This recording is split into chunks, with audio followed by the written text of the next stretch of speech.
Bien, mais bonsoir à toutes et à tous. Merci d'avoir répondu de manière tout à fait importante à notre initiative. Je pense qu'on est tous et toutes porteurs de questionnements et en même temps d'espoir. On traverse une période historique un peu originale. Euh, et donc, je vais tout de suite passer la parole à nos deux invités que j'ai mis à contribution ce week-end pour qu'ils puissent nous apporter quelques éclairages à la fois sur le contenu du programme du nouveau Front populaire et en même temps sur son chiffrage qui a été présenté publiquement il y a quelques jours. Alors, je vais donc passer la parole d'abord à Michel Cabane, et Oui, ensuite, Jean-Marie Harribey prendra le relais. Et puis ensuite, on aura quelques échanges. Et puis vous serez évidemment, vous pourrez aussi, vous, intervenir dans la discussion. Mais d'abord, Michel Cabane. merci. Bonjour à tous. D'abord, un petit rappel des grands axes du programme sur le plan économique. On peut dire qu'on est en présence d'un triple changement de cap. Le premier, c'est l'axe de la satisfaction des besoins sociaux. Il prévoit le soutien du pouvoir d'achat des ménages par la hausse du SMIC, 1600 euros net, du point d'indice des fonctionnaires, des APL, par l'indexation des salaires sur l'inflation, par le blocage des prix des biens de première nécessité, énergie, alimentation. Il abroge la réforme des retraites et la réforme de l'assurance chômage. Il inclut également l'embauche de fonctionnaires, éducation, santé, justice, etc., la rénovation des bâtiments publics, la relance de la construction de logements sociaux. Deuxième axe, des réformes fiscales importantes visant notamment les ménages les plus riches. Les impôts que Macron a supprimés, la flat tax maximale de 30% sur le capital, impôt sur la fortune rebranché avec un volet climat, rétablissement de l'exit tax pour les riches contribuables partant à l'étranger, ensuite des mesures fiscales consensuelles sur le plan international, impôt sur les superprofits, impôt minimum sur les multinationales, taxes sur les transactions financières. Ensuite, des impôts plus clivants, progressivité accrue du barème de l'impôt sur le revenu et de l'impôt sur les successions. Enfin, suppression de niches fiscales injustes et polluantes. Troisième axe, la réorientation de la production à des fins principalement d'écologie, mais aussi d'indépendance. Il prévoit l'essor de filières industrielles vertes, un plan de reconstruction industrielle, médicaments, semi-conducteurs, voitures électriques, etc., des aides aux entreprises conditionnées par le respect de critères sociaux et environnementaux. Enfin, on peut noter deux conférences sociales, l'une sur les salaires, l'emploi et la qualification, l'autre sur le travail et la pénibilité. Alors, ces différentes mesures qui sont importantes et qui marquent vraiment un changement de cap, elles sont séquencées suivant une chronologie en trois temps. Et ça nous permet d'aborder la question du bouclage budgétaire au cours de ces différentes périodes. Voyez le tableau que cela donne avec les années 2024, puis deuxième temps 2025 et troisième temps les années 2026 et 2027. À gauche, les dépenses, à droite, les recettes publiques.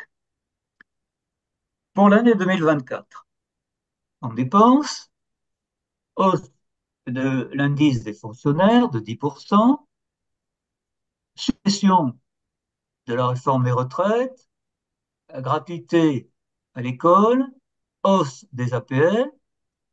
Le total des dépenses pour 2024 s'élève à 25 milliards d'euros. En face,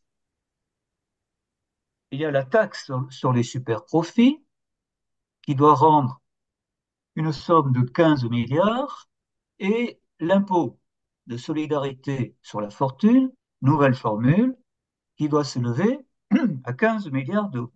Au total, recettes nouvelles 2024, 30 milliards. Donc on voit là un équilibre et même un suréquilibre pour le deuxième semestre 2024. Deuxième temps, 2025. Côté dépenses. Alors, il y a la reconduction de dépenses décidée en 2024 et qu'on peut estimer à 50 milliards en année pleine. Et puis, il y a les dépenses nouvelles, les embauches dans l'enseignement, dans les métiers de soins, les dépenses de rénovation de logements, les dépenses pour les énergies renouvelables, les dépenses de garantie autonomie. Tout ça est estimé par le programme, chiffré, à 50 milliards. Ce qui doit nous donner, pour l'ensemble de l'année 2025, un total de dépenses liées au programme de l'ordre de 100 milliards. En face, du côté des recettes, on a la reconduction, mais en année pleine, des recettes prévues au deuxième semestre de 2024, ce qui pourrait nous donner 60 milliards. Mais il y a les recettes nouvelles prévues par les nouvelles mesures fiscales, suppression de niches fiscales, 25 milliards, impôt sur les successions, nouvelle formule, 17 milliards, la modification du barème de l'IRPP qui devrait donner 5,5 milliards, et enfin la fin de la flat tax sur les revenus d'hôpitaux qui devrait donner 2,7 milliards. Ce qui devrait conduire à des recettes nouvelles de 50 milliards pour l'année 2025, à quoi il faut ajouter les 60 milliards liés aux mesures de l'année précédente, d'où un total de 110 milliards. On voit là qu'il pourrait y avoir un suréquilibre en 2025. Il reste alors les années, le troisième temps, les années 2026 et 2027, qu'on va considérer prises ensemble. Alors, il y a d'abord la reconduction des dépenses de l'année précédente, 100 milliards, et il y a des dépenses nouvelles. Dépenses de transport ferroviaire, dépenses pour les services publics, dépenses pour les investissements publics, pour l'agriculture, pour la culture, pour le sport, le recrutement d'agents fiscaux pour les contrôles, les dépenses liées aux luttes contre les violences sexuelles notamment, et ça nous donne des dépenses nouvelles pour 2026 et 2027 pour un total de 50 milliards. Donc, le total des dépenses 2027, c'est 100 milliards de reconduction des dépenses antérieures, plus 50 milliards de dépenses proprement spécifiques à 2026 et 2027, ce qui nous donne donc 150 milliards. Du côté des recettes, en fait. Alors, on reconduit les recettes de l'année 2025, ce qui pourrait nous donner 110 milliards, mais il y a des recettes nouvelles, de taxation des milliardaires, 28 milliards, des recettes liées aux mesures, aux effets fiscaux des mesures d'égalité entre les hommes et les femmes, qui sont estimées à 10 milliards, et il y a également la taxation des transactions financières qui devrait nous donner 3 milliards. Ce qui ferait des recettes nouvelles pour 2026 et 2027 de 39 milliards, qui viennent s'ajouter à la reconduction des recettes de l'année précédente de 110 milliards, ce qui nous donnerait 149 milliards de recettes en 2026 et 2027, ce qui équilibre les 150 milliards de dépenses nouvelles.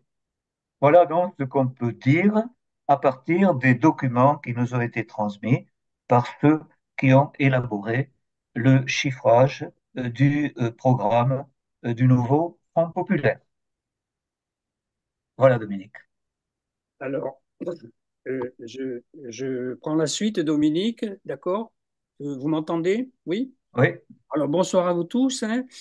Alors, j'enchaîne avec ce que vient de dire Michel. Je laisse une seconde encore le tableau sous vos yeux parce que on a mis en rouge là trois petites lignes sur lesquelles déjà on va se poser quelques questions. Et nous en discutions, Michel et moi, ce matin en préparant la soirée. Euh, si le gouvernement gagne les élections, si le Front populaire gagne les élections et s'il arrive au pouvoir donc dès juillet et s'il procède à un rectificatif de la loi de finances pour 2024 et s'il envisage donc de taxer les superprofits et la fortune accumulée par les plus riches, l'assiette, est-ce qu'elle sera sur l'année 2023, auquel cas ça serait une année ou bien est-ce que l'assiette serait simplement sur une demi-année?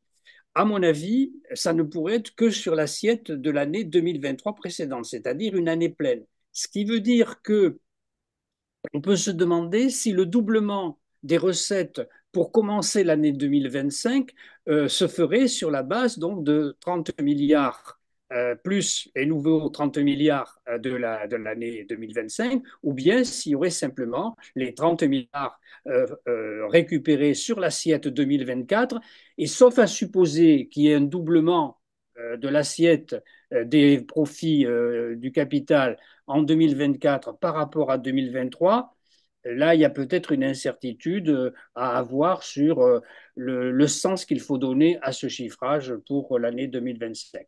Et donc, l'incertitude, comme on recumule chaque fois les recettes de l'année précédente correspondant aux nouvelles dépenses qui sont reconduites d'année en année, donc le décalage de 30 milliards pourrait se retrouver jusqu'à la fin. Et ce qui nous donnerait un total non pas de 150 milliards ou 149 pour les total des recettes, mais de simplement 120. Donc, bon, mais c'est une incertitude que peut-être les auteurs du bouclage du budget prévu pourraient apporter dans les jours ou semaines à venir. Bon, pour l'instant, pour ma part, je conserve la question. Bon, et après la présentation de ce bouclage qui est remarquable dans sa précision, même s'il y a encore des inconnus, je vais dans une deuxième partie. Alors, j'enlève le partage d'écran dont je n'ai plus besoin là pour l'instant. Voilà, comme ça je vous vois de nouveau. Euh, donc, qu'est-ce qu'on peut dire comme démarche qui préside à l'élaboration de ce programme macroéconomique? Quelle est sa philosophie, si vous préférez? Bon, on va le revoir tout à l'heure avec Michel qui reprendra la parole. C'est un programme d'inspiration qui est revendiqué comme très nettement d'inspiration keynésienne. Euh, et la première question qu'il faut se poser alors, cette relance de type keynésien revendiquée, comment elle entre en cohérence avec une stratégie de transition écologique? Donc ça, c'est une question qu'il faut se poser. Et à plusieurs reprises, le programme du nouveau Fonds populaire, à la fois dans le contrat de législature qu'ils ont proposé la semaine dernière et dans ce chiffrage-ci, à plusieurs reprises, donc, ces programmes disent explicitement qu'il s'agit de favoriser la relance de la croissance économique. Et à court terme, cela paraît tout à fait vraisemblable, et sans doute ne peut-on d'ailleurs pas faire autrement dans la mesure où les structures de la production, les structures de l'économie ne se changent que très lentement, et en tout cas pas en 3 ou 6 mois. Mais justement, alors, la cohérence macroéconomique du programme du nouveau Front populaire se jugera dans l'imbrication des mesures immédiates et des transformations de long terme. Chose qu'a évoqué déjà Michel quand il nous a dit qu'il y avait une séquentialisation de la mise en œuvre de ce programme. Mais séquentialisation qui durera sans doute beaucoup plus que les 3 ans qui nous séparent de la fin du mandat de Macron et de 5 ans de mandat législatif. Alors, il y a trois questions qui me semblent devoir être examinées pour décider et prouver la cohérence macroéconomique de ce programme. La première concerne ce qu'on appelle dans le jargon économique, et pardonnez-moi de l'utiliser, la première question concerne ce qu'on appelle le bouclage macroéconomique d'un projet. Alors, qu'est-ce que ça veut dire, un bouclage macroéconomique? Alors, en termes simples, ça signifie d'avoir un équilibre entre les ressources et les emplois de ces ressources. En termes un peu plus complexes, c'est-à-dire en termes dynamiques, déroulement dans le temps, ça signifie de mesurer les entraînements des secteurs économiques entre eux, de mesurer l'enchaînement que provoque l'investissement public nouveau, supplémentaire, sur la production globale, sur la demande, sur les revenus, et donc la demande, et de mesurer l'accompagnement monétaire qui est nécessaire à cette impulsion que veut déclencher le budget public nouveau. C'est ça qu'on appelle le bouclage macroéconomique. Pour bien comprendre que c'est un problème un peu difficile, je vais employer une image géométrique. Les réactions dans l'économie ne sont jamais homothétiques entre les différents secteurs de l'économie. Ça veut dire que il faut examiner à chaque moment quelle est la cohérence entre les objectifs d'impulsion budgétaire et puis les répercussions que cela va avoir dans tous les secteurs de l'économie. Et je pense que c'est la raison pour laquelle la socialisation des grands secteurs industriels et bancaires aiderait à l'élaboration d'une planification de la bifurcation par l'État, les collectivités locales et la société dans son ensemble, impliquant une démocratisation générale à tous les étages. Et le, le bouclage macroéconomique n'est pas chose simple à construire et celui du nouveau Front populaire, est-ce que alors vous allez dire c'est une critique. Non, c'est une question que je me pose et que je vous pose. Est-ce qu'il est astucieux, est-ce qu'il est opportun de souligner au début du programme, du chiffrage macroéconomique du programme, les auteurs disent et soulignent que M. Macron a complètement échoué parce qu'il a augmenté le déficit public dans des proportions très importantes. Mais est-ce que c'est opportun de critiquer le déficit quand justement on se place dans une démarche de type keynésien? Parce que lorsqu'on regarde un peu ce qu'a fait Macron, en fait, il a plus réduit les recettes publiques qu'il n'a réduit les dépenses publiques. Parce que les dépenses publiques, c'est souvent les incompressibles. Par contre, diminuer les impôts des riches, ça c'est facile. Et donc, il a réduit les recettes publiques que les dépenses. Ce qui fait que, d'une certaine manière, même s'il a fait une politique globale qu'on appelle de l'offre, en fait, il y a un soupçon de demande là derrière parce que justement, il a moins réduit les dépenses publiques qu'il n'a réduit les recettes. Ce qui fait que la démarche dans laquelle s'est installé le nouveau Front populaire, c'est de financer tout par l'impôt et surtout pas par recours à la dette, donc pas au déficit. Bon, très bien, sauf que on n'est pas à l'abri qu'un nouveau tsunami économique, écologique, sanitaire, etc., voire militaire, ne nous tombe dessus. Et donc, exclure par principe de pratiquer le déficit public peut être, à certains moments, se révéler contre-productif, voire dangereux. Alors certes, dans l'instant, sans doute à la fois aussi économiquement, mais aussi psychologiquement et politiquement dans le rapport de force à créer, c'est sans doute une bonne astuce que d'avoir dit on finance nos dépenses supplémentaires par des recettes supplémentaires, donc pas par l'emprunt, pas par le déficit. Bon, c'est très bien. Mais, et c'est très bien, d'autant que s'il y a des économistes parmi vous, bon, ils ont peut-être entendu parler de ce qu'on appelle le théorème de Havelmo, c'est-à-dire c'est un ancien économiste norvégien du XXe siècle qui avait montré que la dynamique économique est impulsée, même sans déficit public, à budget équilibré. Il y a une dynamique qui s'enclenche quand même, même si elle est un peu moins forte que lorsqu'il y a le déficit. Bon.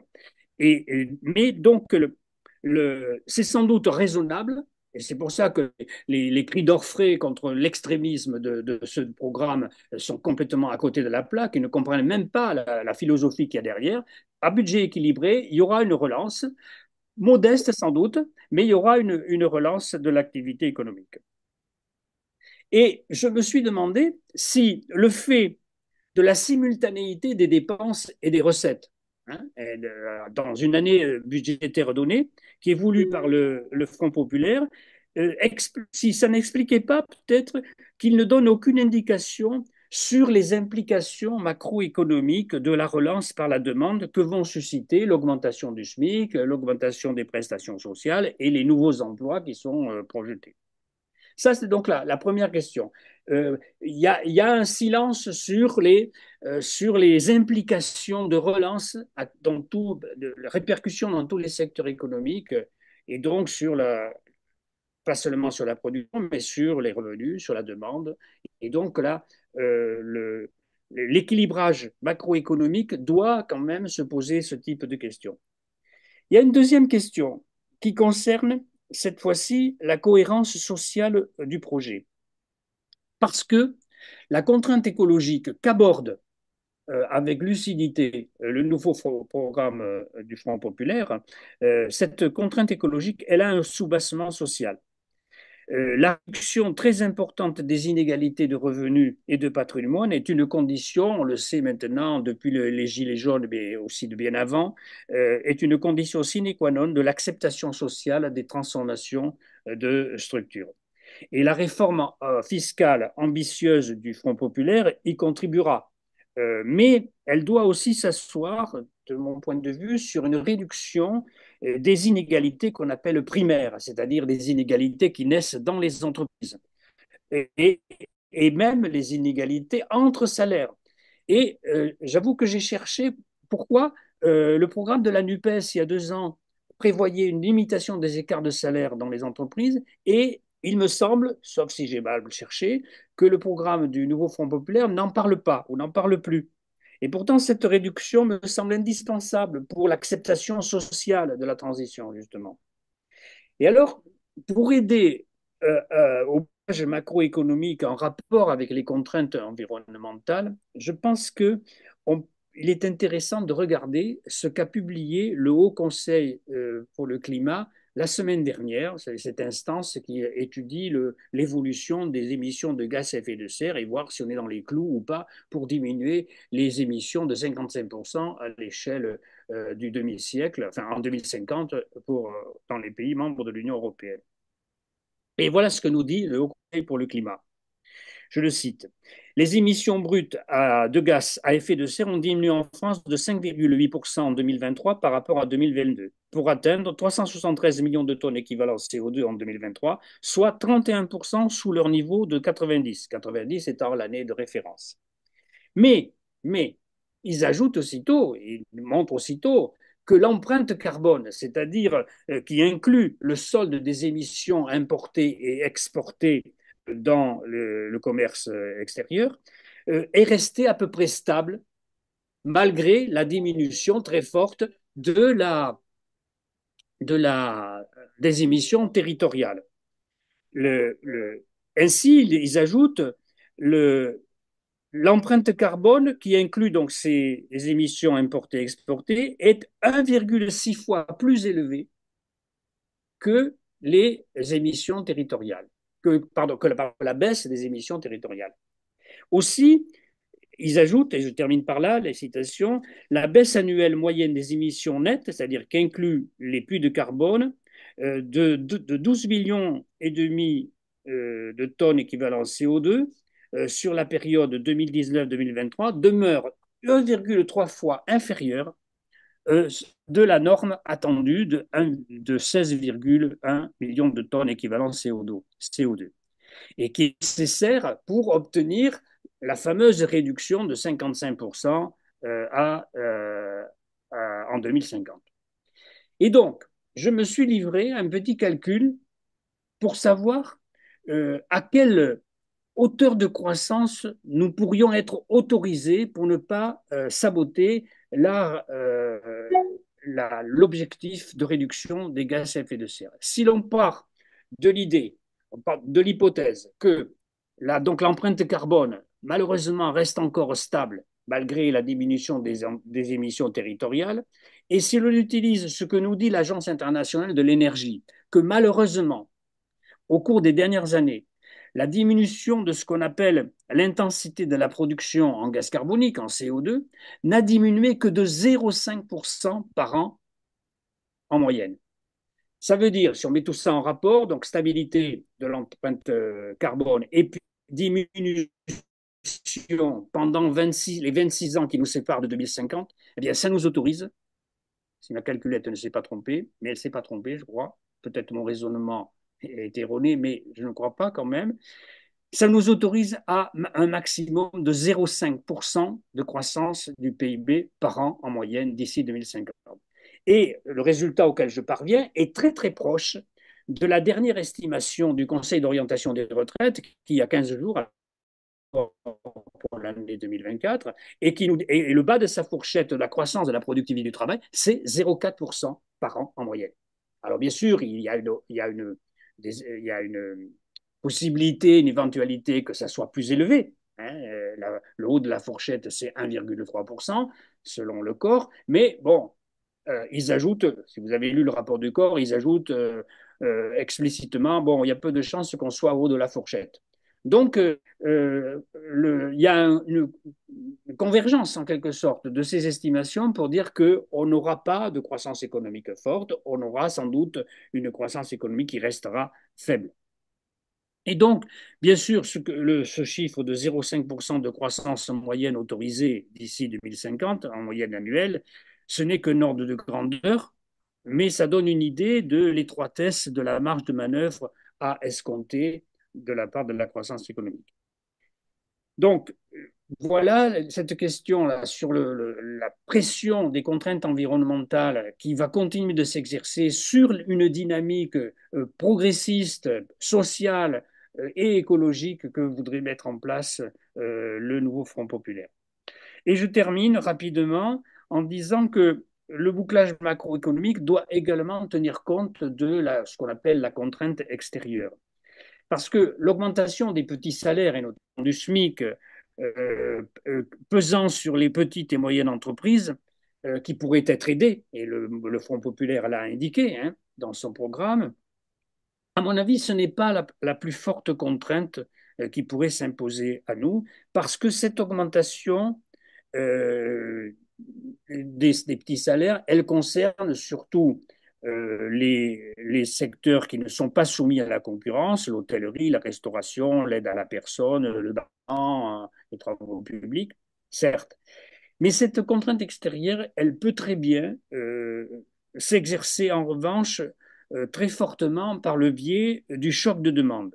Parce que tout le monde possède un smartphone, un ordinateur, etc., etc. Et tant que les structures productives ne sont pas changées, et on sait qu'elles changent lentement, et tant que les pressions publicitaires sur les modes de consommation ne sont pas non plus n'ont pas non plus bifurqué, alors il y a de très fortes probabilités pour que le choc de demande aura un impact sur les importations de produits que l'on ne fabrique plus sur place.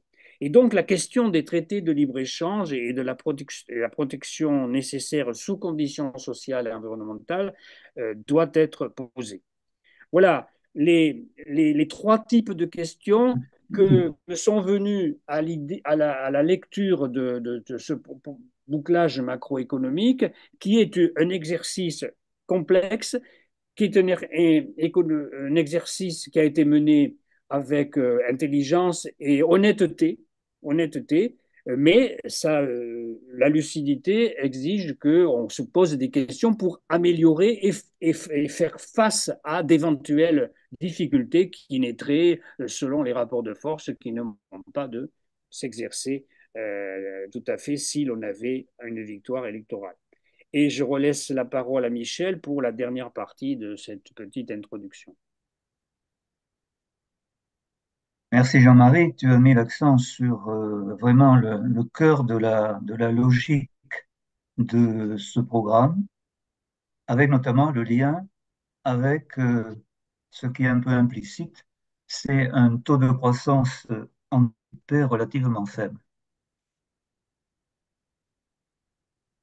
Au préalable, un point que tu as abordé concernant la politique précédente de Macron, je suis tout à fait d'accord pour remarquer la différence qu'il y a eu entre les baisses de recettes et les baisses de dépenses dans la politique Macron.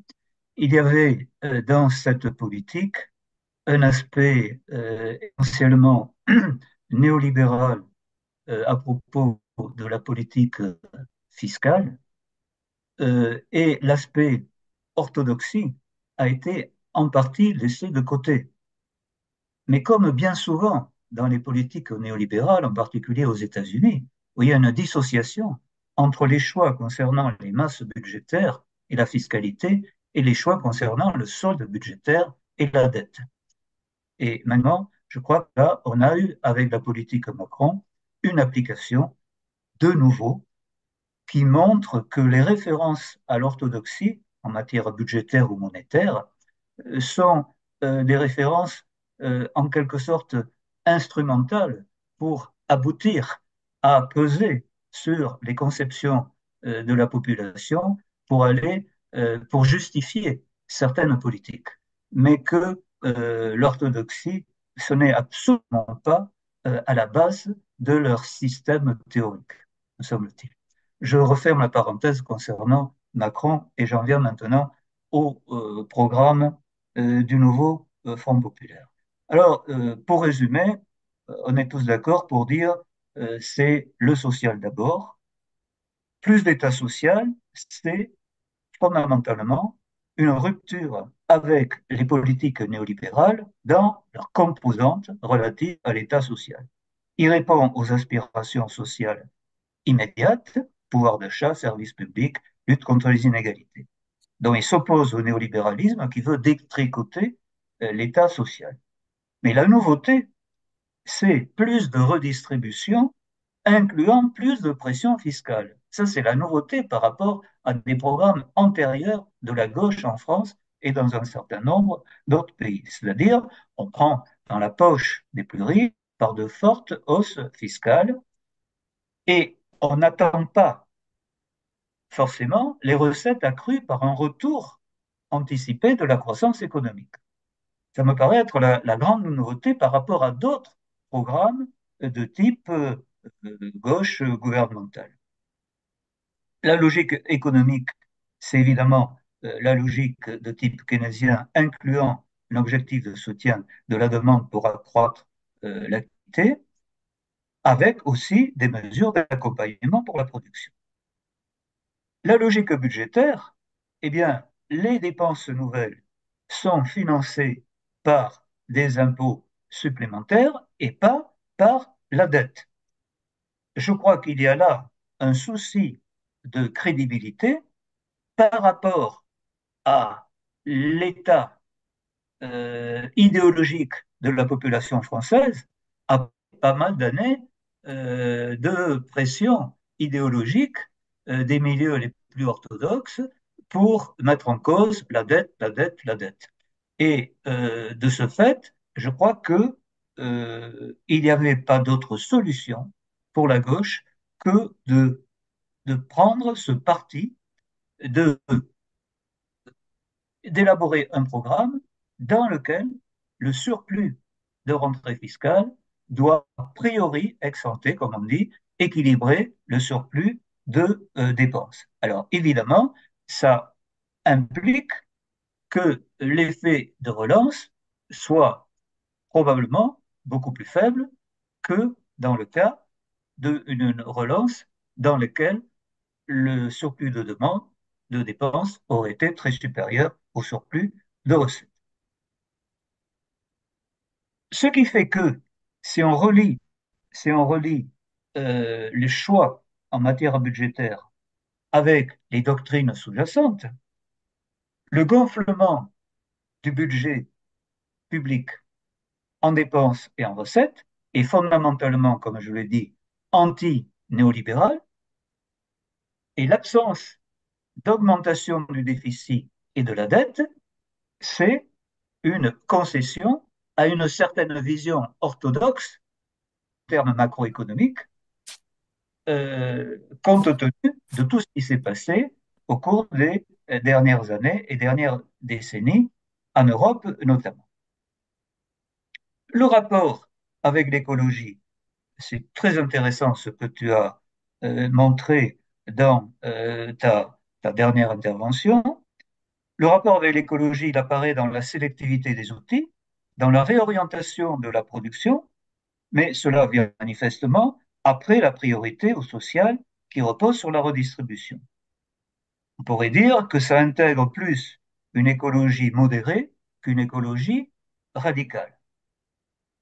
L'objectif de croissance accrue est évidemment en opposition avec ce qu'on pourrait appeler l'écologie radicale, et il est beaucoup plus compatible avec l'idée d'une croissance verte à la mode Biden aux États-Unis. Mais, il y a tout de même l'influence de la prise de conscience des contraintes qui fait, comme tu l'as bien noté, que le chiffrage ne tient pas compte d'un surplus de croissance, ce qui signifie probablement que le surplus de croissance qui est anticipé est relativement faible par rapport aux espoirs des expériences antérieures des partis de gauche en France et en Europe. Enfin, je dirais au niveau de la logique de ce programme, il n'y a évidemment pas de rupture avec le capitalisme, il n'y a aucune marque d'extrémisme, ce serait total contresens, comme tu l'as dit. Il prend soin de ne pas alourdir la fiscalité des entreprises.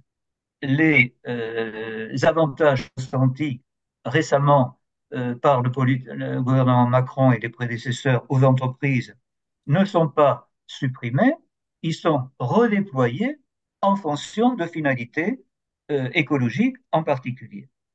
Et pour les réformes structurelles, le programme reste très en deçà du programme de la gauche en 1981, qui incluait de nombreuses nationalisations. Et effectivement, on peut s'interroger sur le fait que s'il y avait eu la socialisation de certains secteurs, peut-être que le parallélisme entre l'évolution de la structure de la demande et l'évolution de la structure de l'offre aurait été peut-être mieux assuré. C'est une hypothèse qu'on peut faire. Alors pour ce qui est du rapport avec la croissance, je suis tout à fait d'accord avec toi pour dire que il y a d'une part la contrainte extérieure qui évidemment n'a pas disparu avec le problème de la réaction des structures productives face à l'évolution de la structure de la demande. Et puis, il y a aussi les limites venues du contexte écologique que tu as très bien souligné après et en travaillant à partir des chiffres fournis par le Haut Conseil du climat. Voilà ce que je voulais dire en complément de ce que tu as apporté à propos de l'interprétation de ce chiffrage du programme. Moi, j'ai terminé. On va pouvoir passer la discussion. Un mot de conclusion, peut-être, alors, pour ma part, et puis Michel le complétera. Bon, au total, on a un programme du nouveau Front populaire qui opère, comme tu viens de le dire, une vraie rupture avec les politiques libérales. Il y a quelques questions qui méritent d'être abordées, sans peur, mais avec lucidité. Alors, la barre est haute pour réussir. Je crois que la barre est haute, mais ce programme n'a rien de l'épouvantail qui est dénoncé par la droite molle ou la droite dure, ou la droite très dure, ou extrêmement dure. on pourrait dire qu'il est dans la situation, dans la tradition social-démocrate, si ce terme n'avait pas été vidé de son sens historique et politique par ceux qui ont pratiqué un social-libéralisme, mais qui avaient abandonné l'adjectif social en cours de chemin. Et qualifier le programme du NFP d'extrémiste en dit long d'ailleurs sur l'absence totale de culture historique et politique de ceux parmi les commentateurs qui, dans le fond, préfèrent peut-être le Rassemblement national au Front populaire. Et donc, on est engagé dans une vraie bataille qui n'est plus technique, ou comme on a essayé de le montrer là, mais qui est politique, au sens fort du terme. Merci à tous les deux là, pour ces éclairages et ça nous permet de nous réapproprier un petit peu ce à quoi nous sommes confrontés. Euh, Moi, je trouve que c'est intéressant que vous ayez mis l'accent sur l'absence, évidemment, d'utilisation de la dette.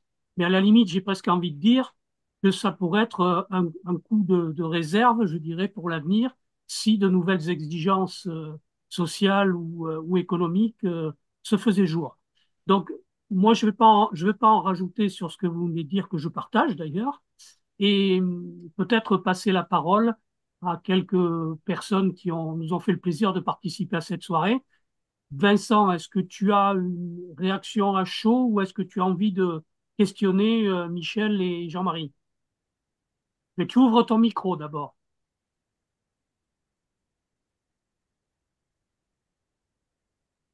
Bon, la naïveté est le nom charmant de la bêtise.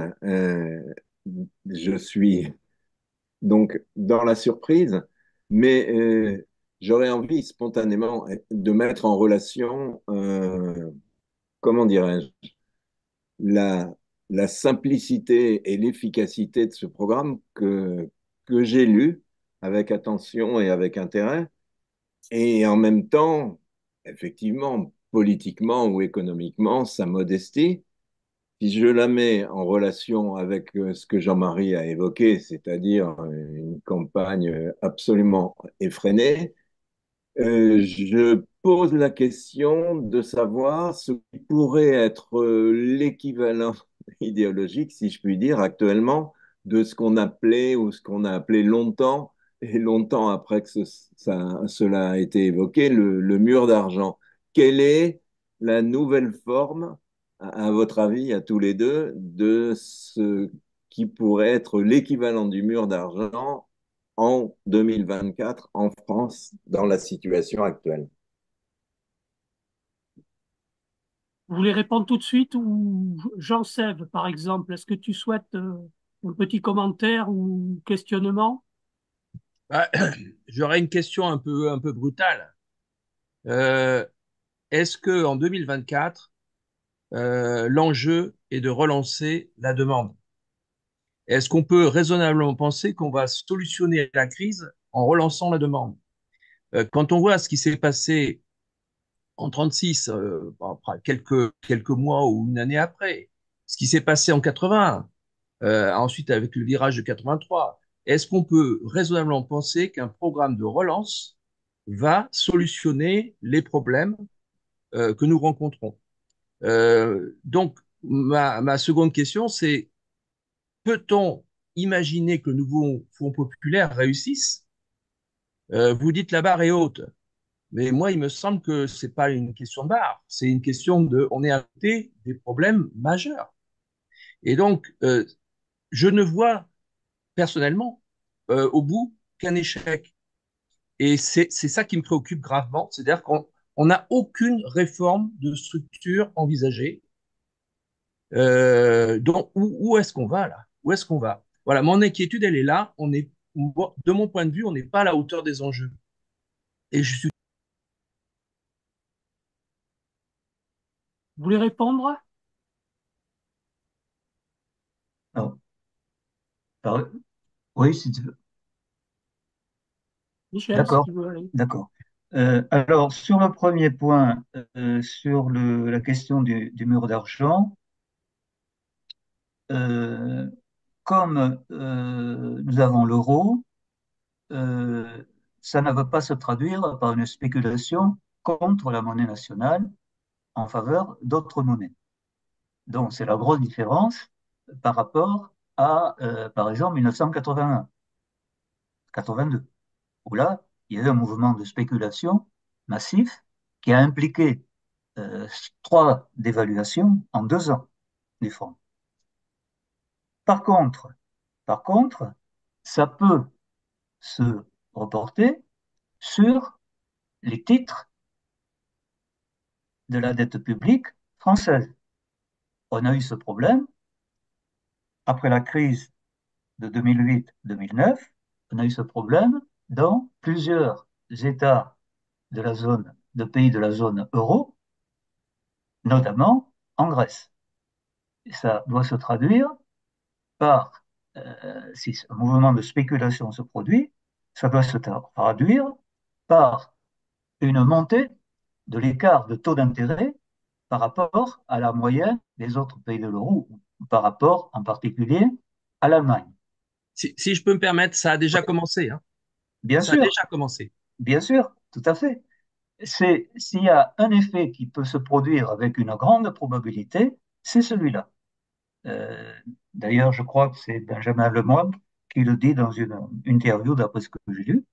Mais c'est manifestement le domaine sur lequel il y a une certaine vulnérabilité. Ce qui pose évidemment la question de la confiance des milieux économiques et financiers à l'égard de la politique de ce gouvernement. Cela renvoie à quoi? Cela renvoie à la perception par ces milieux, quand on dit les marchés, c'est les opérateurs sur les marchés financiers. Il ne faut quand même jamais oublier. Et derrière les opérateurs, il y a les forces économiques et financières qui détiennent l'épargne. Donc, on se pose la question, mais ça, c'est pas nouveau. Ça s'était posé pour le cartel des gauches en 25, ça s'était posé pour le Front populaire en 36, pour la gauche en 81. A priori, à partir du moment où ces gouvernements font des politiques qui nuisent à certains de leurs intérêts, on sait qu'ils vont jouer à aller à l'encontre de ces politiques. Cela dit, cela dit, ils ne sont pas forcément suicidaires dans la mesure où ils savent que l'économie française, c'est pas n'importe quelle économie, ça a une certaine puissance dans le cadre de l'économie européenne. Et s'ils se mettent à maximiser les difficultés pour un gouvernement, même de gauche qui n'aime pas en France, ils savent que ça peut déstabiliser la situation de l'économie européenne, ça peut déstabiliser l'euro, et dans un contexte mondial qui n'est pas porteur, pour des raisons à la fois économiques, sociales et géopolitiques, ça peut rajouter des incertitudes. Donc, je dirais qu'il y a plusieurs éléments à prendre en compte. Il y a certainement, d'un point de vue négatif, le fait qu'ils n'apprécieront pas les politiques d'un front populaire, mais il y a également les risques que peut entraîner une spéculation massive et durable. Je ne parle pas d'une spéculation de quelques jours, une spéculation massive et durable qui finirait par poser un gros problème à l'euro, c'est-à-dire, en l'occurrence, à la stabilité de l'économie européenne.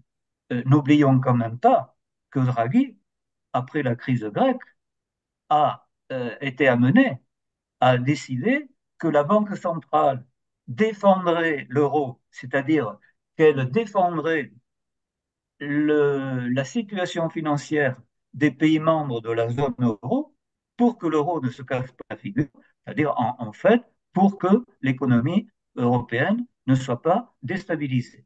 Bon, voilà la réponse que je ferai. C'est une réponse, disons, qui introduit à la fois le fait qu'ils n'aimeront pas les politiques mises en place par la gauche, mais en contrepartie, il y aura probablement une limite à la durée d'un tel barrage économico-financier en liaison avec les intérêts à long terme des milieux économiques et financiers. Enfin, tout ça repose évidemment sur pas mal de signes. Alors, Quelques... Alors ça, c'est pour la première réponse, hein. Oui. en complément de Vas-y, la vas-y, Germain. réponse de Michel que je partage totalement, on peut relier sa réponse à la dernière question qu'avait posée Jean Sève tout à l'heure sur les réformes de structure. Alors, dans nos deux exposés, on a mis l'accent effectivement sur le fait qu'il n'y a pas de nationalisation qui sont prévues.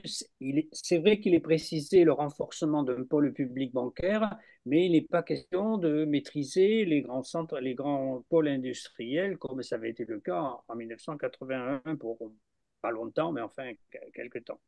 Et je pense que les risques que vient d'expliquer Michel se pourraient être amoindris si, le gouvernement conservait la possibilité de socialiser une partie de l'appareil productif qui pourrait être considéré comme vital dans la situation actuelle. Et alors, un mot de la deuxième question qu'a posée aussi Jean sur la relance de la demande. Je crois que tu soulèves une bonne question qui était en filigrane et même quasi explicitement dans nos deux exposés introductifs. Hein. Comment répondre à cette question qui est plus une objection d'ailleurs qu'une question? Je pense qu'il faut, puisqu'on sait qu'on n'aura pas de forte croissance économique et que c'est souhaitable de ne pas en avoir une trop grande, alors il faut miser, biller sur la qualité à la fois de la production, des produits que l'industrie capitaliste fabrique, et sur la qualité des services publics et de l'accès aux services publics. Moi, ça fait des années que je pense que dans une situation où on ne peut plus espérer une croissance économique forte, et c'est tant mieux, à la limite, alors il faut miser sur l'amélioration de la qualité de l'appareil productif et donc de l'accès vraiment universel aux services publics et mettre fin aux inégalités dans ce domaine de l'accès aux services publics, l'éducation, à la santé, etc., qui est sans doute au moins, et je dirais même plus important que la réduction des inégalités de revenus monétaires, l'accès aux services publics renforcé avec des centres de soins, des hôpitaux dans les zones rurales qui ont été désertifiées de ce point de vue-là, c'est absolument indispensable, surtout quand on sait que ce sont les zones rurales qui ont été les plus enclines à voter pour la droite et l'extrême droite ces temps derniers. Bref, voilà. Donc oui, il y a un risque de relancer de la demande, mais quand même, bon, il faut aussi relativiser ce risque en se disant, bon, il y avait des besoins sociaux qui étaient urgents à satisfaire et on n'aurait pas compris qu'un nouveau gouvernement de Front populaire n'augmente pas le SMIC. Alors, est-ce que c'est le bon pourcentage d'augmentation? Ça, on peut en discuter, mais bon, il fallait augmenter les bas salaires. Moi, je regrette que l'augmentation du point d'indice des fonctionnaires soit répercutée sur toute la grille de salaire des fonctionnaires, des catégories C, B, A et puis super A aussi, parce que au-dessus du A, il y a toujours des A++. Je pense qu'il aurait fallu réintroduire l'idée qu'il pourrait y avoir une progressivité de la hausse des salaires qui soit décroissante au fur et à mesure qu'on s'élève dans la hiérarchie des salaires de la fonction publique. Et, et comment revendiquer une réduction des écarts de salaire dans les entreprises si dans la fonction publique, les trois fonctions publiques, État, collectivité territoriale et hospitalière, si dans cette fonction publique, on n'a pas aussi une amorce de réduction des inégalités de revenus. Et alors, ça me permet, je termine par là, de revenir sur un point que je voulais vous indiquer quand j'avais affiché le tableau commenté par Michel. J'avais mis en rouge aussi le fait que le nouveau Front populaire estime à 10 milliards de recettes supplémentaires hommes et femmes. Alors, je pense qu'on peut supposer, comme l'a dit Michel d'ailleurs, que cette augmentation des recettes fiscales liées à la réduction des inégalités provient du fait que si les salaires féminins deviennent égaux à ceux des hommes, il y aura un surplus de rentrée en termes de cotisation sociale et en termes d'impôt sur le revenu. Certes, Mais la réduction de ces inégalités-là, elle est liée à la réduction des différences de qualité de l'emploi, des différences de qualification et finalement des structures de l'emploi. Et ça, c'est quelque chose qui ne peut pas être décidé par un décret pris par le gouvernement au lendemain de son arrivée au pouvoir. Donc ça veut dire que parallèlement aux mesures immédiates, il y a effectivement un processus de formation, de qualification et de restructuration de la qualité d'emploi dans les entreprises qui est la condition première pour que les inégalités de salaire entre hommes et femmes puissent un jour se réaliser. J'ai envie de rajouter une petite remarque. Enfin, je trouve que tu es sévère, Jean, sur l'absence de transformation structurelle. Sévère d'un double point de vue. D'abord parce qu'il existe potentiellement, évidemment, je ne dis pas que ça va se réaliser demain, mais potentiellement une transformation possible, une socialisation possible de la gestion des entreprises. Je veux dire, faire passer les conseils d'administration, introduire dans les conseils d'administration des entreprises des représentants du monde du travail autour de 30% des sièges. Certes, ils ne seront pas majoritaires. Certes, c'est pas eux qui vont décider fondamentalement des choix économiques et sociaux de leur entreprise. Euh, et le deuxième élément quand même qui me semble important, c'est que justement parce que c'est un front populaire, nous avons des acteurs nouveaux qui sont engagés dans cette démarche.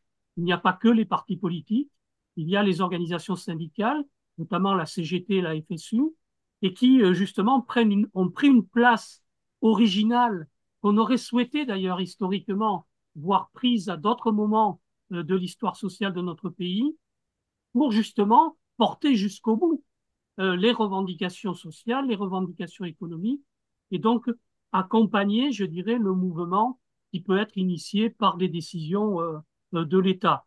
Mais il y a un deuxième aspect aussi, je veux dire, rompre avec tous les traités euh, libéraux, les traités mondiaux et européens qui ont été évoqués jusqu'à maintenant, et qui ont été mis en place jusqu'à maintenant et qui contraignent évidemment la vie nationale, évidemment, ça nous pose, je trouve que c'est au moins une avancée ou une tentative de remettre en débat des choses qui avaient été considérées comme des murs qu'on ne pouvait pas déplacer dans le débat politique et dans le débat économique.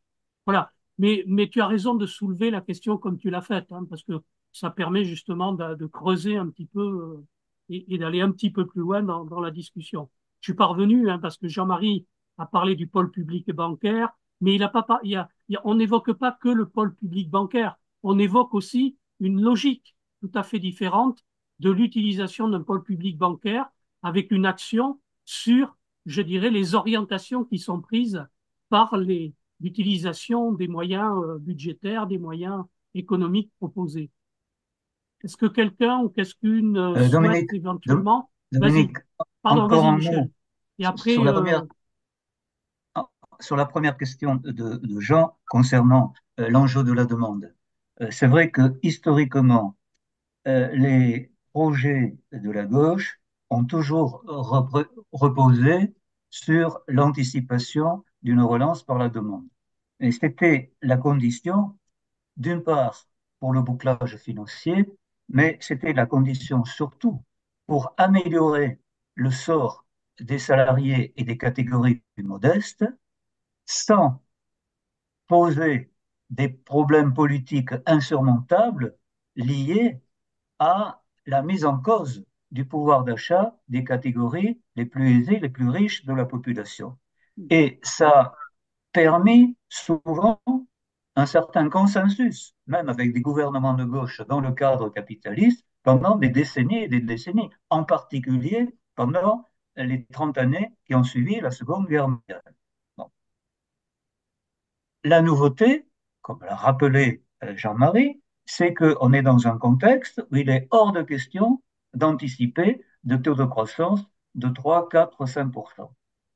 Et la nouveauté, je crois, de ce programme par rapport à tous les programmes antérieurs, c'est qu'il n'attend pas même s'il évoque une relance de la demande, de l'activité par la demande, il n'attend pas que ça se produise de manière euh, importante, puisqu'il ne l'intègre pas dans son chiffrage au niveau des recettes et des dépenses publiques, d'une part, et puisque surtout, il inclut dès son contenu, il inclut des mesures qui consistent à réduire le pouvoir d'achat net, le revenu disponible net des catégories les plus riches de la population.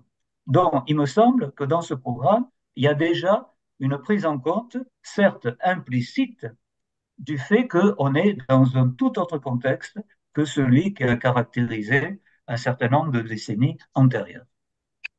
Girinon, vas-y, vas-y. Oui, j'ai deux questions à vous poser, s'il vous plaît.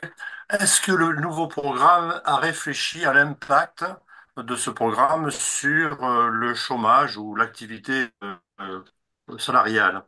Parce que jusqu'à maintenant, on nous dit toujours qu'il y a un lien direct entre la croissance et la création d'emplois. Donc, mathématiquement, si le taux de croissance n'est que de 0,5%, il ne devrait pas y avoir, enfin mathématiquement, proportionnellement, beaucoup de création d'emplois. D'où problème chômage en régression, en augmentation. C'est la question que je me pose. Une deuxième question qui n'a rien à voir, est-ce que sur le budget là, que vous présentez, la un droit de regard. Il peut éventuellement, je sais pas, fronder, nous dire de revenir sur des décisions qui ne sont pas en accord avec les lois de Bruxelles, etc. Voilà. Point éventuel de la Commission européenne sur ce programme. Merci. Juste un mot.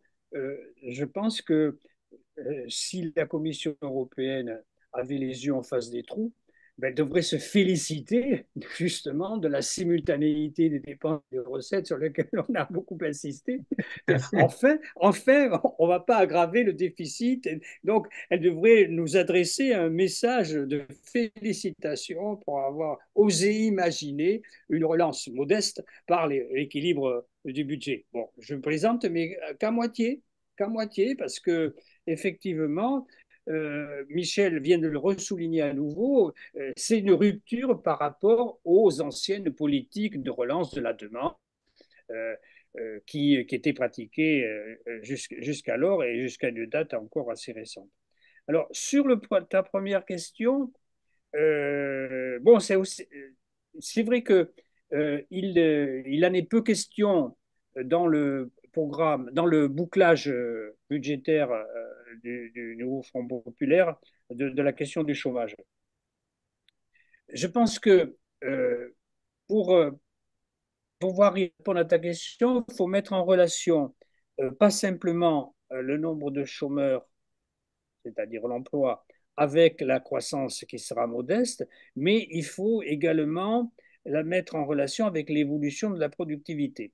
Et là, on est face à une inconnue, c'est-à-dire que si la tendance qui prévaut depuis maintenant trois décennies quasiment à la diminution des gains de productivité du travail annuel, pour atteindre un niveau euh, auquel j'ai fait allusion tout à l'heure, puisque même le Conseil d'orientation des retraites, France Stratégie et tous les organismes de prévision économique convergent pour dire que bon, la plus grande probabilité, c'est qu'on n'aura pas de croissance de la productivité de manière importante dans les années futures.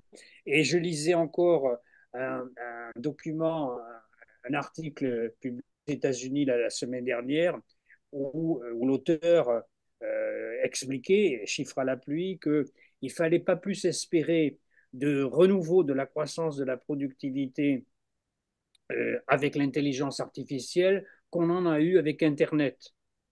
Internet n'a pas amené une croissance plus forte de la productivité et on est toujours dans le siècle de l'informatisation et même de la robotisation et de l'intelligence artificielle et on ne constate pas de renouveau de la productivité. Ce qui veut dire que s'il n'y a pas de renouveau de la productivité fort, en tout cas, au-delà de ce qu'on peut espérer actuellement, pardon, au-delà de ce qu'on connaît actuellement, alors c'est que la durée du travail la durée du travail retrouve son importance.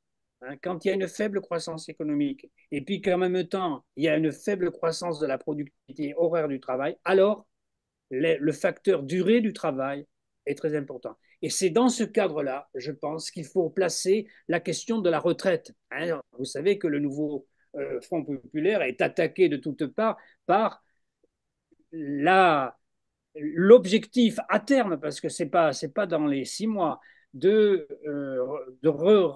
faire un retour progressif vers une retraite à un âge beaucoup moins élevé que 64 ans, comme la réforme Macron de l'an dernier. Donc, avec une première échéance d'annulation de la réforme de l'année dernière qui avait fait passer de 62 à 64 ans l'âge de départ à la retraite pour l'avoir à taux plein. Bon, ça, c'est une mesure qui peut être prise assez rapidement, mais le nouveau Front populaire a eu l'intelligence de dire que le retour progressif à un âge plus faible, peut-être 60 ans un jour, ça ne se fera que lentement et progressivement. Mais ça veut que la durée du travail, alors que soit, même si ce n'est pas la durée hebdomadaire ou si ce n'est pas la durée annuelle, mais si c'est la durée sur la vie active, conserve tout son rôle potentiel pour justement compenser le fait qu'on a une faible productivité, donc une faible croissance économique, pour ne pas voir le chômage se dégrader encore plus. Voilà comment je peux répondre à ta question pour l'instant. Jean Sève, Ouais, genre question subsidiaire. Comment se fait-il qu'on ne tient jamais compte du vieillissement de la population et donc on prévoit que la population en âge de travailler va diminuer de 17% d'ici 2050 dans l'Union européenne et de 7% en France. Donc, comment se fait-on, alors je ne suis pas un économiste, mais comment se fait-on qu'on ne tient pas compte de cette donnée-là, c'est-à-dire la réduction euh, de la population en âge de travailler? Enfin, sauf si Michel veut. Non. Mais aussi, malheureusement, on en tient compte. Et c'est Oui, qu'on nous fait travailler plus longtemps. oui, On c'est veut nous ça, faire travailler plus longtemps. c'est Et ça. donc, avec tout le discours sur l'augmentation du taux d'emploi global et du taux d'emploi à chaque âge. C'est-à-dire augmenter le taux d'emploi des seniors, et puis des plus que seniors, et des seniors, seniors, seniors vraiment âgés, etc. Donc, malheureusement, on en tient compte. En revanche, ce dont on ne tient pas compte, c'est de l'élément que je viens de parler il y a un instant, à savoir qu'on peut répartir autrement la charge de travail à accomplir sur la totalité de la population active, alors qu'il y a plusieurs millions encore qui sont éjectés de l'emploi. Donc là, il y a des ressources à condition de l'accompagner par la formation, la qualification, etc., etc.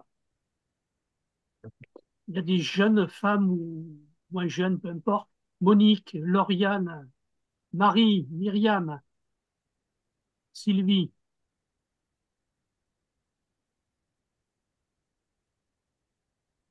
vous êtes satisfaite des propositions du nouveau Front populaire après avoir manifesté très nombreuses hier après-midi dans les rues de Bordeaux, à Paris, etc.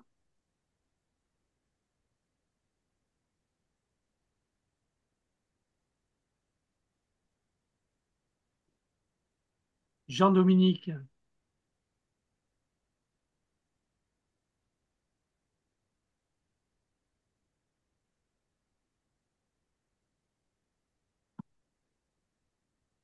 vous, vous avez tout à l'heure, dans la présentation du programme et dans le chiffrage, j'ai notamment, enfin, on voit bien que sur la question, par exemple, de la réorientation du CICE et de son utilisation, qui a été évoquée, qui apparemment a été un peu chiffrée, euh, est-ce que vous avez une idée de la manière dont les choses peuvent se mettre en place techniquement au niveau d'un État? Et deuxième question, moi, qui me préoccupe beaucoup, est-ce que vraiment la politique d'augmentation du SMIC telle qu'elle est envisagée est soutenable et quelles dispositions sont prises pour permettre aux artisans, aux TPE, aux PME, je dirais, d'affronter cette situation? Et après, je passerai la parole à Xavier. Sur le, pardon, sur l'augmentation du SMIC et ses effets, bon, d'abord, les effets sont relativement faibles sur un certain nombre d'entreprises du secteur ouvert de l'économie en compétition avec les entreprises du marché mondial, parce que disons que la part des travailleurs payés au SMIC dans ces entreprises est relativement faible. En revanche, les effets sont beaucoup plus importants sur les coûts des entreprises qui travaillent pour l'économie domestique, qui travaillent pour le marché national. Donc, ça pose moins un problème de compétitivité internationale, un problème d'augmentation des coûts pour les entreprises, notamment les PME et TPE. Et donc là, euh, ce qui est envisagé, enfin d'abord, il ne faut pas oublier que l'augmentation du SMIC signifie une augmentation des ressources pour ceux qui vont en bénéficier et donc une augmentation de leur consommation puisque la part de leurs revenus consommés est beaucoup plus importante que pour les ménages ayant un niveau de vie beaucoup plus élevé. Donc, ça va se retrouver au niveau de l'augmentation de la consommation et pour les 4 cinquièmes, en gros, consommation qui va être destinée au marché domestique, au marché national. Bon, ça signifie un élargissement des débouchés pour les entreprises. Donc, il ne faut jamais oublier que ce qui est un coût pour les entreprises, c'est une opportunité liée à l'extension des marchés. Et donc, ça, c'est un élément qui joue favorablement aux entreprises. Cela dit, il reste quand même des problèmes. Et donc, il y a des dispositifs qui sont envisagés, qui sont cités dans l'introduction du programme de chiffrage. Il y a des mesures d'accompagnement financier dégressif et temporaire pour les petites entreprises qui en ont besoin. Il y a un dispositif de crédit bonifié pour les PME, TPE souhaitant se développer, financement à 0%, voire à taux négatif de leurs investissements, le taux étant d'autant plus abaissé que ceux-ci seront utiles socialement et écologiquement. Il y a aussi un fonds de solidarité pour le développement des TPE-PME pour la reprise à 0% de leurs charges financières. Et enfin, des avances à 0% sur 1 ou 2 ans pour le pôle public bancaire pour les PME-TPE en situation financière difficile. Et donc ça, c'est en toutes lettres, je n'ai fait que lire hein, ce qui est en introduction du chiffrage. En ce qui concerne le premier point, c'était la réorientation, tu me rappelles, de Du la, CICE, en fait, et puis du des CIC. dispositifs qui ont été mis Bon, en place. alors là, eh bien, le reproche qui a été fait, c'est que c'était un avantage indiscriminé, indifférencié, et qui d'ailleurs a souvent profité à des grandes entreprises qui n'en avaient pas forcément beaucoup besoin. Et donc là, c'est l'introduction de la sélectivité des avantages. Ça, c'est un grand principe. C'est un grand principe qui, par nature, s'oppose à la préférence des néolibéraux pour la neutralité du crédit, pour la neutralité de la monnaie, pour tout ce qui est neutre, puisque le marché c'est optimum, donc il faut intervenir le moins possible et donc pas de sélectivité. La logique de ce programme, c'est au contraire de mettre, mettre l'accent sur la sélectivité en fonction des critères écologiques, la sélectivité aussi en fonction de critères d'indépendance ou d'autonomie pour des activités, pour des productions stratégiques. Et donc là, eh bien, sera en cause l'État lui-même au niveau de son système de subvention, mais aussi ça concernera aussi le, le pôle bancaire public pour lequel la sélectivité doit être un principe nouveau de fonctionnement. Mais il faut savoir que ce nouveau principe, ça va à l'encontre de ce qui était la doctrine dominante pendant plusieurs décennies. On a pu noter aussi que même au niveau de la BCE, a été décidé, je crois que c'était l'été dernier, une réorientation de la politique monétaire en fonction de critères écologiques. Je ne sais pas si c'est encore mis en œuvre, je crois qu'il doit y avoir des obstacles et des freins puissants, mais l'idée a été introduite même au niveau de la BCE, donc il ne faut jamais désespérer totalement. Juste un tout petit mot de complément là, sur l'histoire du SMIC dans les entreprises. Michel a tout à fait raison de dire que dans les grandes entreprises, il y a peu de salariés qui sont payés au SMIC, avec le bémol suivant, c'est-à-dire que beaucoup de grandes entreprises ont une marée de sous-traitants, Oui, Voilà, c'est ça. oui, et c'est dans les sous-traitants que les c'est bas vrai, salaires se présentent. Tout à tout fait. à fait. Donc, Tout à fait. il y a un impact indirect de l'augmentation des bas salaires via les grandes multinationales par rapport à leurs sous-traitants. Tout à fait. Justement, enfin, pourquoi je pose la question? Parce que on a assisté là dans les 20 dernières années justement au phénomène que vous venez d'évoquer, à savoir l'ubérisation régulière, en tout cas le développement de la sous-traitance avec des formes dont l'ubérisation est un des aspects, notamment justement par la mise en place de plateformes, etc. Je ne rentre pas dans les détails, mais ça pose véritablement des questions fortes juste par rapport à l'organisation même de notre société. Là, on a vu le côté des entreprises privées, mais on a aussi un développement très important d'un secteur euh, justement lié au vieillissement de la population et du maintien à domicile. C'est tout ce qui est l'aide à domicile, justement, et qui, effectivement, se retrouve à peser de plus en plus lourd dans les budgets, notamment des collectivités départementales, pour ne citer qu'elles. Et donc, on va avoir des effets de niveau.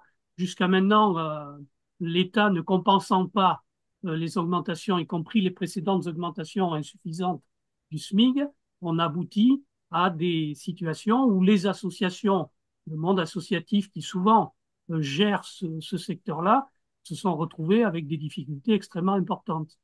Donc effectivement, tout ce qui va pouvoir aider à redonner vie un petit peu à tous ces secteurs est tout à fait important.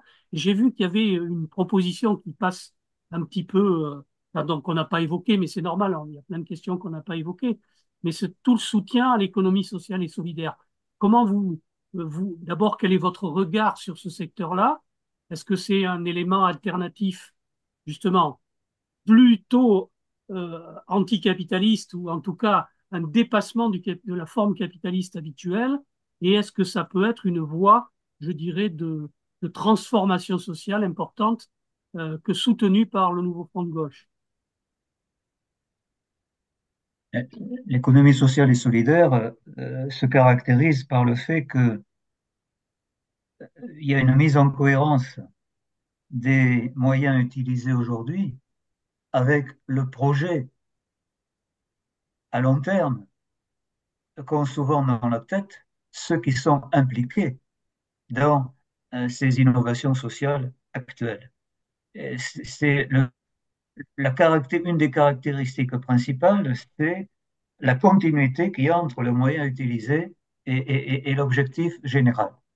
Euh, En même temps, par rapport au reste de la population, un autre avantage de l'économie sociale et solidaire, c'est de montrer qu'on peut dès aujourd'hui, même sans changer l'ensemble de la société, qu'on peut dès aujourd'hui mettre en œuvre des organisations, mettre en œuvre des rapports sociaux à l'intérieur de ces organisations différents des rapports sociaux capitalistes, avec l'inclusion dans les principes d'organisation, l'inclusion de la solidarité euh, par opposition au principe de concurrence systématique.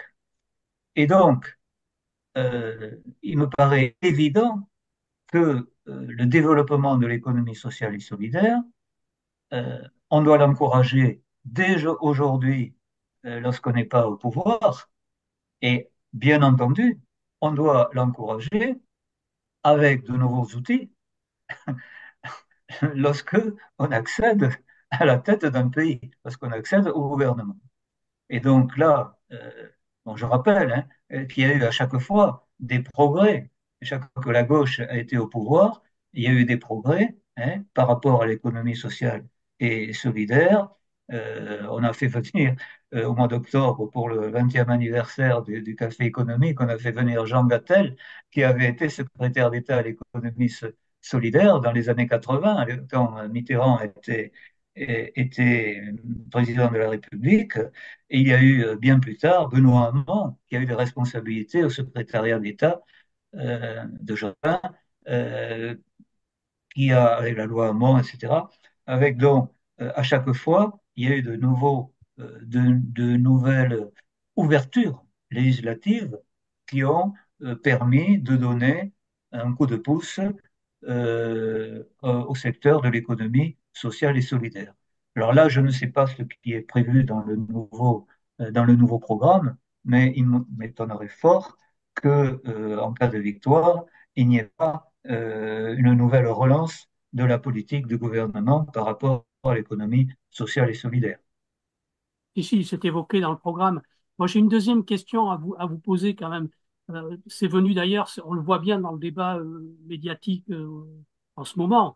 C'est comment faire en sorte, parce qu'on voit bien quand même qu'il y a deux logiques qui s'affrontent, hein, même si c'est pas aussi explicite qu'on le voudrait.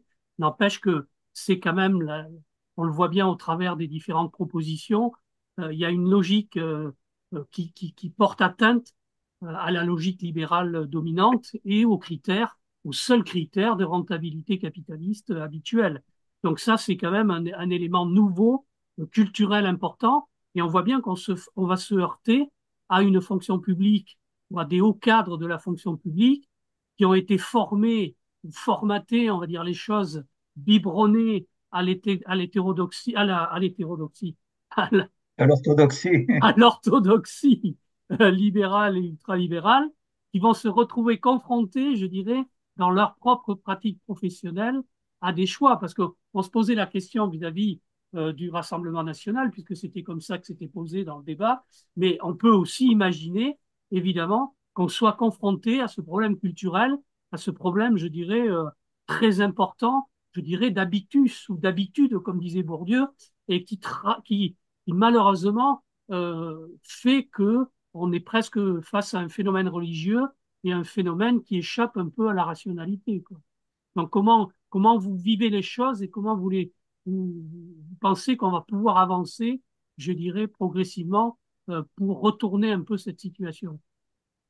Le problème que tu poses, il concerne pas seulement les habitus, comme tu dis, individuels, mais il concerne toutes les institutions. Quand on voit par exemple la pression qui est faite auprès de la police par le Rassemblement national pour qu'ils Absolument. adhèrent justement finalement, à la préférence nationale, à des politiques répressives dures, etc., etc. Et j'ai même cru lire dernièrement dans la presse que au niveau des grands technocrates, se pose aussi la question, mais est-ce que nous obéirons à un gouvernement de droite dure, d'extrême droite? Bon, cette question-là de la remise en cause des phénomènes de comportement de tous les grands cadres dirigeants qui traînent dans les ministères et dans la haute administration et dans la haute administration des entreprises, hein, ce changement de culture, bon, ben, ça fait partie ben, du rapport de force à construire pour que ben, l'intérêt général, le souci de l'intérêt général redevienne une valeur républicaine autre, comme le disait Michel, que la concurrence débridée, libre et non faussée. Donc là, nous, pauvres économistes, on a un travail de décortiquage d'un chiffrage budgétaire, mais en tant que citoyen, que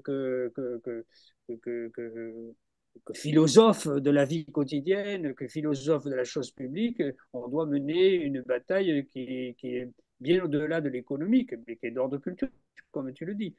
Mais là, euh, c'est moins dans dans l'énoncé de mesures concrètes peut-être à mettre en place, mais il y en aura toujours besoin, mais que de mettre en place des processus démocratiques qui permettent d'inverser le rapport des forces. Alors, le rapport de force économique, mais aussi le rapport de force culturelle. Je crois que l'une des raisons de la montée au cours des décennies précédentes de la droite, il y a une droitisation. S'il y a une droitisation de la société, c'est parce qu'ils ont réussi à constituer un semblant, peut-être pas définitif, espérons-le, mais un semblant de bloc culturel hégémonique, comme disait Gramsci. Donc, je pense qu'on a à mener aussi cette bataille-là. Nous, pauvres économistes, on est souvent réduits à une bataille de chiffres, mais bon, derrière les conceptions des chiffres qu'on avance, il y a aussi une bataille sur au-delà de l'économie, ou dit autrement, une bataille d'économie politique, c'est-à-dire Hmm. faire de l'économie une véritable politique nouvelle. Bon. Mais c'est pour ça que euh, le, l'un des, l'un euh, des atouts du nouveau Front populaire, justement, c'est d'avoir, et les uns et les autres, vous l'avez souligné, c'est d'avoir pour la première fois fait autre chose qu'une simple alliance de partis politiques, c'était déjà inespéré il y a un mois, mais en même temps d'avoir suscité une immensité de soutien de la part des syndicats, du tissu associatif. Et moi, ça me dit que ça peut rappeler ce qui s'est passé en 36, parce que 36 a été précédé de 34, de 35 avec 34 la montée fasciste, 35 l'unification de la CGT, hein, qui était séparée en deux, hein, et le Front populaire, mais qui n'est que le fruit d'un aboutissement. Donc, ce qui veut dire que, bon, il va falloir cultiver l'union au sens large du terme. Dans Politis de cette semaine, enfin de la semaine dernière, pardon, j'ai fait une chronique, c'était mon tour, que j'ai intitulé L'exigence de l'union. L'exigence de l'union, c'est-à-dire qui est à la fois d'ordre politique, syndical et intellectuel, et donc culturel au sens fort du terme. Michel? Oui, oui, en prolongement de ce que Oui. vient de dire Jean-Marie, je crois qu'il faut partir de la situation actuelle, situation manifestement, la plupart se rendent bien compte que la société est très malade.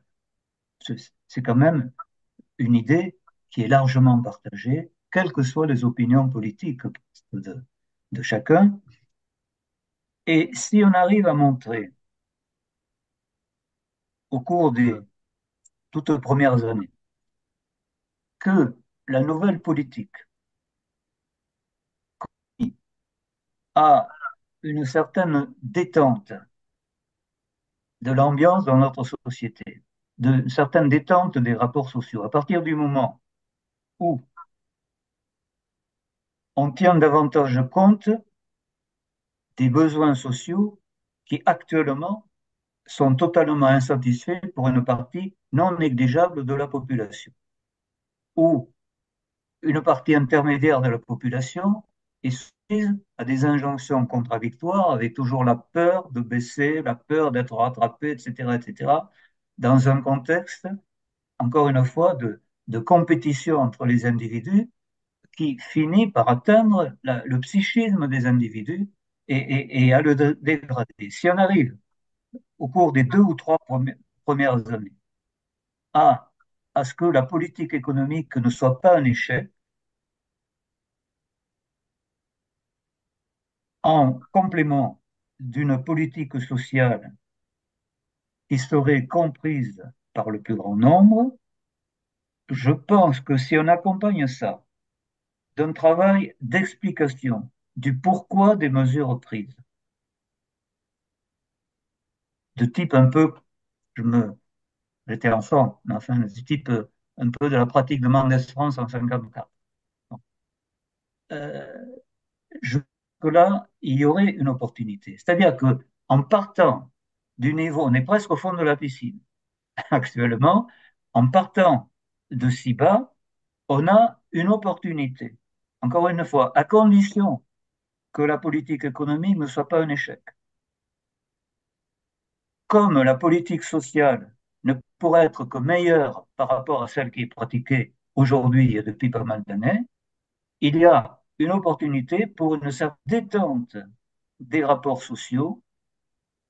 Sur cette base, on pourrait ensuite aller plus loin dans le sens de l'amélioration de l'ensemble des rapports de la société, me semble-t-il. C'est peut-être optimiste ce que je dis, mais il y a une opportunité.